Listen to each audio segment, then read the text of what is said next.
नाज़रीन गिरामी अस्सलामु अलैकुम वरहमतुल्लाहि वबरकातुह। सीधी बात के ताज़ा तरीन प्राइम टाइम में आप लोगों का इस्तकबाल है। नाज़रीन गिरामी, मैं अंसार अज़ीज़ नदवी इस वक्त आप लोगों के सामने कुछ अहम तरीन ख़बरें, कुछ वायरल वीडियोस और कुछ तनक़ीदी तज़्ज़िये लेकर के हाज़िर हुआ हूँ।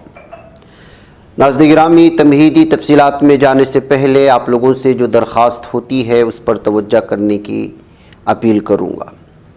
नाज़रीन गिरामी, ख़बरों की जानिब बढ़ते हैं। एक बार फिर हिजाबी तालिबात को परेशान करने की एक वारदात या वाक़या उत्तर प्रदेश के बिजनौर में पेश आया है।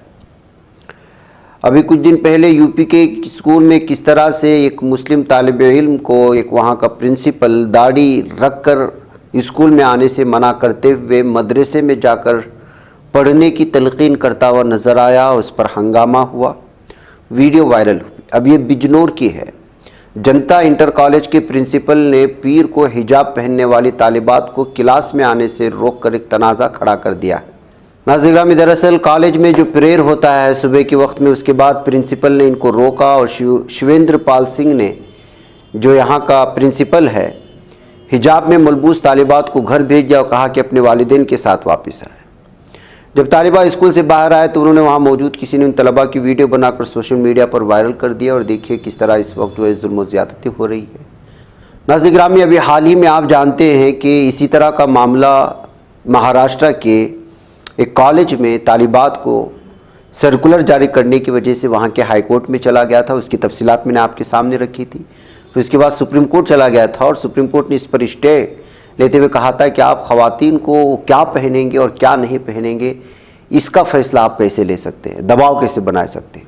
लेकिन अब ये बिजनौर का मामला जनता इंटर कॉलेज का आने के बाद लगातार जो है इस पर तबसरे शुरू हो चुके हैं कि किस तरह से जो है मुसलमानों से हिजाब के नाम पर तालिबात से तालीम छीनने की कोशिशें हो रही हैं और उनको जो है अलग ही तरह से हरासा करने की कोशिशें हो रही। इस सिलसिले में इन तालिबात ने गुफ्तगू भी की है जो इस वीडियो को वायरल किया था। आप खुद सुन लें कि वो किस तरह के इल्ज़ामात लगा रहे हैं।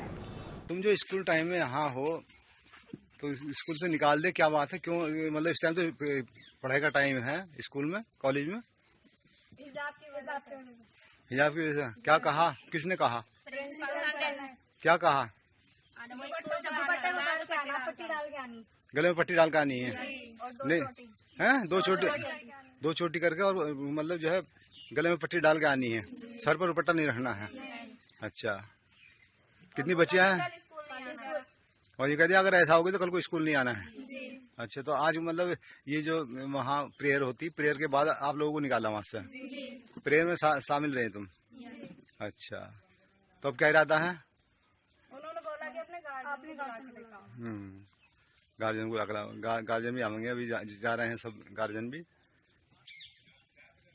इंटर कॉलेज नाज़रीन गिरामी, उत्तर प्रदेश के लखीमपुर खेरी में पंडित भास्कर त्रिवेदी नामी एक शख्स के खिलाफ शराब की हालत में यानी नशे की हालत में एक नाबालिग लड़के के साथ जिनसी ज़्यादती करने का इल्ज़ाम लगा है। पुलिस को धमकियां भी दे रहा है, समझौते के लिए दबाव डाला जा रहा है। नाबालिग लड़के ने वीडियो जारी करके इंसाफ की अपील की। नाज़रीन गिरामी, किस तरह से भयानक इस तरह उत्तर प्रदेश में इस वक्त जराइम पेश आ रहे हैं, किस तरह की चीज़ें यहाँ पे पेश आ रही हैं, लेकिन मीडिया इस पर किसी भी तरह से जो है हंगामा मचाते हुए डिबेट करते हुए नजर आ, और ना ही इंतज़ामिया इस सिलसिले में। एक पंडित है जिसका नाम भास्कर त्रिवेदी है, उस पर शराब की हालत में बेयाना तौर पर इस तरह के इल्ज़ामात लगे हैं। अब देखिए, बेंगलुरु में एक कॉफ़ी शॉप के एक मुलाजिम ने किस तरह से गंदगी फैलाने की कोशिश की। जहनी सतहियत, जहनी फसाद, जब गंदगी जहन में बैठ जाती है, बेहयाई और इस तरह की हवस चीज़ें बैठ जाती हैं, तो किस तरह के जो है काम करवाए जाते हैं या गंदे कदम उठाए जाते हैं, इससे भी आप मिसाल ले सकते हैं। टॉयलेट में वीडियो रिकॉर्ड करने के लिए अपना मोबाइल फ़ोन कूड़ेदान में डाल रखा था ताकि उसमें वो चीज़ें रिकॉर्ड हो जाएं बेहयाई और उसको दोस्तों को दिखाए। कॉफ़ी शॉप पर एक खातून को रेस्ट रूम में फ़ोन मिला जो कूड़ेदान में छुपा हुआ था। फिर उस खातून ने जो है बेंगलुरु पुलिस थाने में इस मामले को दर्ज कराया। अब इसकी गिरफ्तारी होने की खबरें सामने आ रही। तो नाज़रीन गिरामी, ये सूरत हाल है जराइम की और जहनी सतहियत की। इस तरह जिस तरह से ज़माना तरक्की करता जा रहा है, इंसान की हवस का घटियापन किस तरह उसकी गिरावट दर्ज होती जा रही है, उसका भी आप अंदाज़ा लगाएं। नाज़रीन गिरामी, इस वक्त जो है ख़बर आ रही है राजस्थान में, आपको पता होना चाहिए कि पुलिस किस तरह से एक कमांडो अरविंद को बुरी तरह से मारा था। यहाँ तक कि उस पर नंगा करके उसको मारने की कोशिशें हुई थी पुलिस थाने ले जा करके, जो कि आर्मी अफसर था, यानी फौजी था, अरविंद उसका नाम था। न सिर्फ पुलिस ने उसको पुलिस थाने ले गए, बल्कि उस पर हरासानी की, उस पर जब्र किया, उसको कपड़े निकालकर उसको जलील करने की कोशिश की। यहाँ तक कि जब उस फौजी नौजवान ने कहा कि फ़ौज से है, आर्मी से उसका ताल्लुक़ है, तो उसने फ़ौजियों की भी तौहीन करने की कोशिश की थी। तो उसने इसके बाद वीडियो बना करके वायरल कर दिया था, जो कल राजस्थान में वायरल हुआ। आज मिनिस्टर राज्यवर्धन सिंह राठौड़ खुद जो है उस पुलिस थाने में गए जहां से ये शिकायत मिली थी, और वहां पर इस वक्त पुलिस अफसरान को लताड़ते हुए नजर आ रहे हैं, जिनकी वीडियो इस वक्त वायरल हो रही है। नाज़रीन गिरामी, यूपी के कन्नौज की वो खबर हमने आप लोगों के सामने कल रखा था, जिसमें एसपी लीडर नवाब सिंह यादव के खिलाफ जो है जिस्मानी हरासानी करने का इल्ज़ाम लगा था एक नाबालिगा के साथ। फिर उसके बाद जो है मामला बहुत बड़ा, जाहिर सी बात है कि एसपी लीडर हैं और मीडिया इसको सामने ला करके पूरी तरह से समाजवादी पार्टी को बदनाम करने की या फिर इसका पूरे मौके का फ़ायदा उठाने की कोशिश कर रही थी। अब जो है उसके रिश्तेदार जिन्होंने इसको इल्ज़ाम लगाया, वो पुलिस थाने से या हॉस्पिटल से निकलते नज़र आ रहे हैं। ऐसे में वहाँ से एक शख्स, बल्कि नामानिगार, उससे पूछता है कि 6 घंटे गुजर चुके हैं इस मामले को सामने आए, क्या जो है उस लड़की का मेडिकल चेकअप हुआ है? तो उस खातून कह रही है कि उसका मेडिकल चेकअप ही नहीं हुआ है, और क्यों करके मेडिकल चेकअप करवाया जाए जबकि उसके साथ कुछ हुआ ही नहीं है। तो क्या जिसने इल्ज़ाम लगाया वो पलट गई है, या किस तरह की ब्लैकमेलिंग हुई है, या कोई धमकियाँ मिली हैं? इस बात को लेकर के जो है अब ये मामला कुछ अलग ही रुख इख्तियार करता हुआ नज़र आ रहा है। जाहिर सी बात है कि जब सियासी लीडरान से वाबस्ता इस तरह के इल्ज़ाम सामने आते हैं, और वो भी अपोजिशन लीडरान, तो जाहिर सी बात है कि हुकूमत में मौजूद हुक्मरान इसको पूरी तरह से इस्तेमाल करना चाहते हैं, मीडिया को पीछे लगाते हुए। यही वजह है कि अब इस खातून के 6 घंटे के बाद भी जो है मेडिकल ना होने को लेकर के मीडिया चिल्ला रहा है। लेकिन ऊपर मैंने जो बयान किया, उस लड़की की वीडियो वायरल हो रही है कि एक पंडित उसके साथ किस तरह से जो है शराब की हालत में ज़्यादती करता है, लेकिन उस पर कोई बोलने को तैयार नहीं है। जब सियासी लीडरान से चीज़ें वाबस्ता हो जाती हैं तो सियासी फ़ायदा उठाने के लिए किस तरह से मीडिया काम करता है, और यहाँ एक मजलूम के साथ जुल्म हुआ है, इसके ख़िलाफ़ बोलने को कोई तैयार नहीं है। आइए नाज़रीन गिरामी, किस तरह से ये हिंदुत्वा हिजड़ों की भीड़ निकल करके बार बार सामने आती है। एक नौजवान को फिर से हापुड़ में जय श्री राम का नारा लगाकर उस पर जो है हमला करने की कोशिशें हुई। अब तो ऐसा लगता है कि मुसलमानों से जय श्री राम बुलवाओ और अपने धर्म की हिफाजत करवाओ। क्या अपने धर्म की हिफाजत हो रही है? झूठे मुसलमानों के खिलाफ खबरें फैला करके मुसलमानों पर हमला करने वाली ये जुनूनी भीड़, हिंदुत्व भीड़ किस तरह से जो है तन्हा मुसलमानों को टारगेट करती है, नौजवानों को टारगेट करती है, उनको जय श्री राम का नारा लगाने पर मजबूर करती है, ना बोले जाने पर किस तरह उन पर हमला करती है। गुज़श्ता कई सालों से इस सिलसिला चला आ रहा है, लेकिन इस पर सख्त कानून ना बनने की वजह से ये लोग मज़ीद जो है अपनी दहशतगर्दी में, अपनी गुंडागर्दी में जो है बढ़ते चले जा रहे हैं। एक पूरा इंटायर मीडिया इस वक्त जो है इस हिंदुत्ववादी लोगों के खिलाफ बोलने को तैयार नहीं है। अब देखिए, आप खुद इस वीडियो को देख करके अंदाज़ा लगा सकते हैं कि क्या सूरत हाल है हापुड़ की बताई जा रही है। सुना करना बस तेरे को जय श्री राम बोल दे, जय श्री राम बोल दे, जोर से जय श्री राम बोल दे एक बार भाई, जोर से जय श्री राम बोल दे एक बार। तू एक बार बोल दे बस, चल बोल दे। ना ना ना ना एक बार जैसे बोल। ना ना ना वीडियो बोलनी पड़ेगी भाई, वीडियो बोलनी पड़ेगी भाई। हम 4 बोल ले खड़ा है। ना ना ना ना ना ना भाई, जय श्री राम बोल दे एक बार, कोई दिक्कत ना, तू बोले ना जय श्री राम बोले है ना, बस।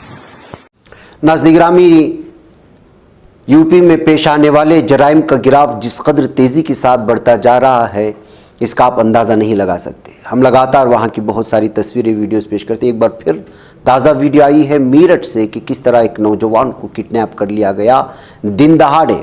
मोहित यादव, उसके बाद इसका कत्ल करवाया गया, इसकी लाश मिली थी और उसके बाद जो है ये वीडियो इस वक्त जो है सामने आ रही है, जहाँ वहाँ के लोगों ने इसके किडनैप करते वक्त दुकान से उठा करके ले जाते वक्त कई लोग थे। बताया जा रहा है कि बाद में इसकी लाश मिली है। अभी क्यों किडनैप किया गया, ज़ाती वजह थी या किसी लड़की का मामला था, कुछ नहीं है। ये राम राज्य की तस्वीर है। जिस तरह से जो है इस वक्त दिन दहाड़े यूपी में पेश आ रहे हैं जराइम, वो चाहे ख़वातीन के ख़िलाफ़ हो, लड़कों के ख़िलाफ़ हो, अगवाई के हो, चोरी के मामलात हो, बुनियादी सतह पर जो है लोगों को बुनियादी सहूलियात फराहम ना करना हो, तमाम चीज़ें जो मुद्दे अहम तरीन हैं वो इस वक्त कोई बोलने को तैयार नहीं है। अब देखिए बीजेपी, एक तस्वीर है, बीजेपी युवा मोर्चा का प्रेसिडेंट हर्ष बंसल, नोएडा पुलिस ने इसको गिरफ्तार कर लिया है। बताया जा रहा है कि ये दोनों भाई मिलकर के, हर्ष बंसल और उसका भाई शुभम बंसल मिलकर के एक डुप्लीकेट फेक कंपनी बनाई और नैनीताल बैंक का सर्वर जो नोएडा में है उसको हैक कर लिया और 17 करोड़ रुपए अकाउंट्स के अपने अकाउंट्स में जो है जमा कर दिए। हर्ष का भाई शुभम बंसल, ये सीए बताया जा रहा है। किस तरह पढ़े लिख के लोग लुटेरे बन जाते हैं और अपने ओहदे का गलत फ़ायदा उठाते हैं, इसका आप अंदाज़ा लगा सकते हैं। और सबसे बड़ी बात यह है कि जो नोएडा पुलिस ने जिस शख्स को गिरफ्तार किया है, हर्ष बंसल को, वो युवा बीजेपी का युवा मोर्चा का सिटी प्रेसिडेंट है। क्या बीजेपी इस पर बोलती हुई नजर आ रही है? नीचे से लेकर ऊपर तक सब के सब लुटेरे बैठे हुए हैं। बड़ी सीट पर, जितना बड़ी सीट पर बैठा है उतना ही लूट रहा है। अब हिंडनबर्ग की रिपोर्ट के बाद अंदाज़ा लगा सकते हैं कि मुल्क का कितना बड़ा घपला हुआ है, बदउनवानी हुई। अब इसकी सारी तफसीलात सामने आएंगी। नाज़रीन, बेंगलुरु से खबर आ रही है, वॉल्वो बस ड्राइवर जो है अपना कंट्रोल खोने की वजह से जो है बहुत सारे गाड़ियों को अपने सामने मौजूद कुचलते हुए सामने निकल गया है। अब इस सिलसिले में कितने लोग ज़ख्मी हुए हैं, जिस्मानी क्या जो है नुकसानात हुए, सामने नहीं आई है। यह हेब्बाल फ्लाईओवर के पास पेश आया हुआ है। इस तरह एक वॉल्वो बस का ड्राइवर कंट्रोल खो जाने की वजह से एक बहुत बड़ा हादसा हुआ। अभी तक इस सिलसिले में मज़ीद तफसीलात आने बाकी हैं, जबकि वीडियो मुख्तलिफ तफसीरों के साथ शेयर की जा रही है। नाज़रीन गिरामी, गोदी मीडिया का गोदी एंकर राहुल कंवल किस तरह से मुसलमानों के ख़िलाफ़ माहौल बनाता है, अपोजिशन के ख़िलाफ़ माहौल बनाता है, ये सारी चीज़ें आपके सामने हैं। वैसे भी आज जितने भी मेन स्ट्रीम मीडिया के एंकर्स हैं वो तो बदनाम ही हैं, इसलिए कि जिस तरह से जो है वो हुकूमतों की और इख्तिदार में मौजूद लीडरान की जो है तारीफ़ें करते हुए थकते नहीं, उनके तलवे चाटते हुए थकते नहीं। ऐसे में जो है अभी हाल ही में अमित मालविया को राजीव गांधी और इंदिरा गांधी के कत्ल को जो है जस्टिफाई करने की इजाज़त देने की कोशिश की गई थी राहुल कंवल की जानिब से, जो इंडिया टुडे के एडिटर भी हैं और एंकर भी हैं। उसके बाद से जो है कांग्रेस पार्टी ने इनके प्रोग्राम का पूरी तरह से बायकॉट किया था। अब खबर आ रही है कि इस चैनल ने भी, इंडिया टुडे ने भी और राहुल कंवल दोनों ने जो है मिलकर के कांग्रेस पार्टी से इस मामले में माफ़ी मांग ली है। तो ये सूरत हाल है नाज़रीन गिरामी। मैं आपको बता रहा था कि किस तरह से वहाँ पर जय श्री राम के नारे लगवाए गए और बांग्लादेश में पेश आने वाले मामले को हिंदू मुस्लिम बनाकर के गोदी मीडिया ने नफ़रत का जो माहौल बनाया, उसका असर हमने गाज़ियाबाद में देखा, दिल्ली के कॉलोनियों में देखा, उड़ीसा में देखा। लेकिन बांग्लादेश में जो मामला पेश आया वो हिंदू मुसलमानों का था ही नहीं है। वहाँ तो अपोजिशन पार्टियों का था, इंसाफ के मतवालों का था, जालिम हुक्मरानों के ख़िलाफ़ था, लेकिन उसको हिंदू मुसलमान बना दिया गया गोदी मीडिया की जानिब से। लेकिन जो हकीकत ज़मीनी सतह की है वो कोई पेश नहीं कर रहा है। जैसे डॉक्टर यूनुस इस वक्त देख सकते हैं कि बांग्लादेश में ढाका के ढाकेश्वरी टेम्पल पहुंच गए और वहां जाकर के वहां मौजूद अक़लियतों से यानी हिंदू बरादरी से मुलाकात की, वहाँ की माइनॉरिटीज़ से जो है मुलाकात थी और उनसे कहा कि आपको पैनिक होने की ज़रूरत नहीं है, बांग्लादेश का हर फर्द आपके साथ खड़ा हुआ है और यहाँ पर हर मजहब वाले को पूरी आज़ादी के साथ अपने धर्म के मुताबिक प्रैक्टिस करने की इजाज़त है और हम पूरे के पूरे माइनॉरिटीज़ को जो है ये पूरी तरह से वादा करते हैं कि उनको पूरी तरह की आज़ादी दी जाएगी। क्या नाज़रीन गिरामी, डॉक्टर यूनुस को जो इस वक्त अबूरी तौर पर जिनको यहाँ की जिम्मेदारी दी गई है बांग्लादेश में वज़ीर आज़म बनाया गया है, उनके इस वादे को इस तरह टेंपल जाकर के उनके घूमने को क्या मीडिया दिखा करके ये बताने की कोशिश कर रहा है कि जो है वहाँ के लीडर ने जो है उनसे मुलाकात की, लेकिन हाँ नफरत फैला रहा है। ये तो वो हैं जिनको अबूरी तौर पर जिम्मेदारी दी गई, वो बाकायदा मंदिर जा रहे हैं, लेकिन भारत का हाल ये है कि कत्ल करवा दिए जाते हैं, बस्तियों की बस्तियां गिरा रहे हैं, हुकूमत की ज़ेरी निगरानी हो रहा है। क्या किसी, चलो खैर बीजेपी लीडरान तो जाएंगे नहीं, वो क्यों जाएंगे, अपोजिशन लीडर को कभी जो है किसी मस्जिद में जाकर के मुसलमानों को दिलासा देते हुए आपने देखा है इधर कुछ सालों से? ये सूरत हाल है, ये फ़र्क होता है मुस्लिम कंट्रीज़ में और भारत में, कहते हुए इस वीडियो पर तबसरे करने की कोशिशें हुई हैं। नाज़रीन गिरामी, इधर खबर आ रही थी कि ब्रॉडकास्टिंग बिल भी सामने लाई जाएगी और ब्रॉडकास्टिंग बिल में हमारे जैसे यूट्यूबर्स को या आज़ाद बोलने वाले इन्फ्लुएंसर को या व्लॉगर्स को निशाने पर लेकर के उनकी ज़बान पर कदगन या रुकावटें डालने की कोशिशें हुई थी, लेकिन अब इस बिल को भी ठंडे बस्ते में डाल दिया गया है अपोजिशन की सख्त मुखालिफत की वजह से। मरकज़ी हुकूमत ने ब्रॉडकास्टिंग बिल 2024 को फ़िलहाल रोक देने का फ़ैसला कर लिया है। हुकूमत ने कहा है कि इस बिल का नया मसवदा वसी गौर ख़ौस के बाद तैयार किया जाएगा। वज़ारत इत्तलात व नशरियात ने गुज़िश्ता साल नवंबर में ब्रॉडकास्टिंग रेगुलेशन बिल का मसवदा तैयार किया था। इस बिल के मसवदे पर अवामी तबसरे की आखिरी तारीख 10 नवंबर 2023 थी। बिल का दूसरा मसवदा इस साल जुलाई में तैयार किया गया था। अपोजिशन ने इल्ज़ाम लगाया था कि बिल का नज़रसानी शुदा मसवदा पार्लियामेंट में पेश करने से पहले ही मुंतखब स्टेक होल्डर्स के दरमियान खुफिया तौर पर लीक हो गया था। डिजिटल न्यूज़ पब्लिशर्स और इनफरादी मवाद तख्लीक करने वाले भी इस बिल की मुखालिफत कर रहे थे। वज़ारत इत्तलात व नशरियात की तरफ से जारी करदा एक बयान में कहा गया कि हम ब्रॉडकास्टिंग सर्विस बिल के मसवदे पर काम कर रहे हैं। इस बिल का मसवदा 10 नवंबर 2023 को स्टेक होल्डर्स और आम लोगों के तबसरों के लिए पब्लिक डोमेन में रखा गया था। तो नाज़रीन गिरामी, दरअसल इस बिल का भी मकसद वही था कि यूट्यूब के ज़रिए से या दीगर जितने भी सोशल मीडिया के ज़राए हैं, उन ज़राए के ज़रिए से लोगों में कुछ बोलने की आज़ादी थी। जाहिर सी बात है कि मेन स्ट्रीम मीडिया तो ख़रीद लिया गया था, वो लोग वही बोल रहे थे जो हुकूमतें बुलवाना चाह रही थी। तो ऐसे में कुछ दूसरा जो ज़रिया अहम तरीन था, वेबसाइट के ज़रिए से अपनी बातों को पेश करने का, तहरीरें लिख करके, और व्लॉगर्स अपने जो है व्लॉग बना करके वहाँ से अपने जो है जहन में आने वाली नज़रियात को, तख़य्युलात को, तसव्वुरात को उसको पेश करने की कोशिश कर रहे थे। इसमें कई सारे वेबसाइट्स हैं जो मशहूर हैं, जिनके ज़रिए से जो है बहुत सारे हक़ाइक़ सामने आने की कोशिश होती है। उसके अलावा बहुत सारे यूट्यूबर्स हैं जो है अपनी बात को सामने रखने की कोशिश करते थे तहक़ीक़ी तौर पर। इसमें भी कई चेहरे मशहूर हुए और फिर उसके बाद बहुत सारे लोगों ने छोटी छोटी शॉर्ट्स के ज़रिए से भी लोगों के सामने, ट्विटर के ज़रिए से जो है सामने लाने की कोशिशें हुई, फेसबुक में लाइव के ज़रिए से बहुत सारी चीज़ें लाने की कोशिशें, ऐसे बहुत सारे थे। तो जाहिर सी बात है कि इसका नुकसान हुआ और बड़े पैमाने पर हुआ। पूरा का पूरा मीडिया 2024 के आम इंतखाबात में किस तरह से बीजेपी का सपोर्ट कर रहा था और इंडिया की मुखालिफत में उतर आया था और कैसी कैसी फेक खबरें फैलाई जा रही थी, झूठी खबरें फैलाई जा रही थी, ये सारी चीज़ें आप लोगों के सामने थी। उस वक्त एक ही सहारा था और वो था आज़ाद मीडिया का, आज़ाद बोलने वालों का, तनहा खड़े होकर के। तो उसमें यूट्यूबर्स का और व्लॉगर्स का सबसे बड़ा हाथ था।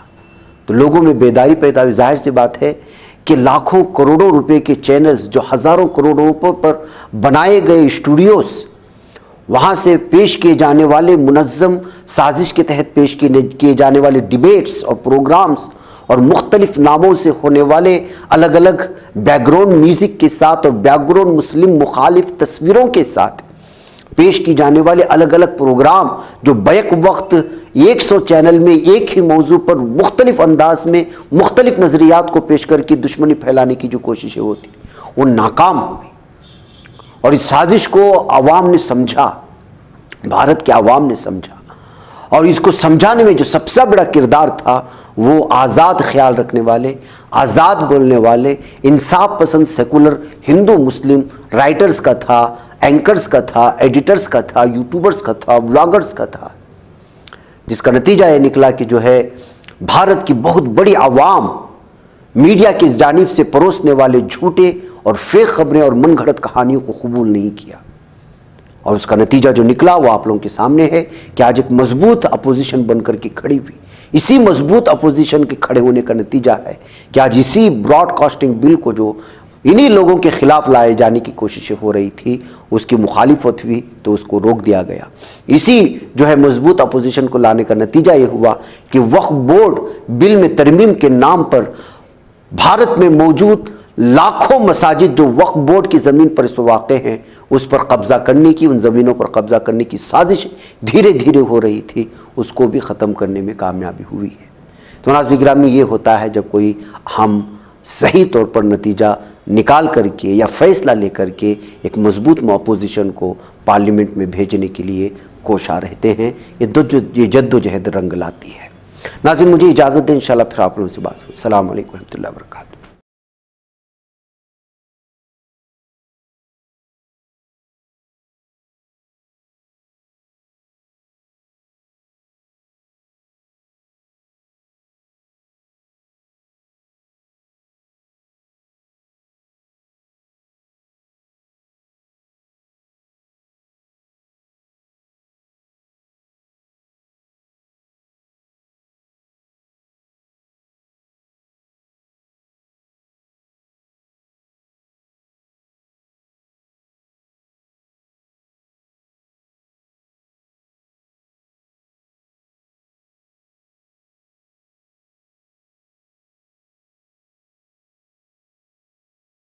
नहीं बच पाता है कोई सहाफ़ी की निगाहों से, मिलाता है ये लोगों को मोहब्बत की पनाहों से।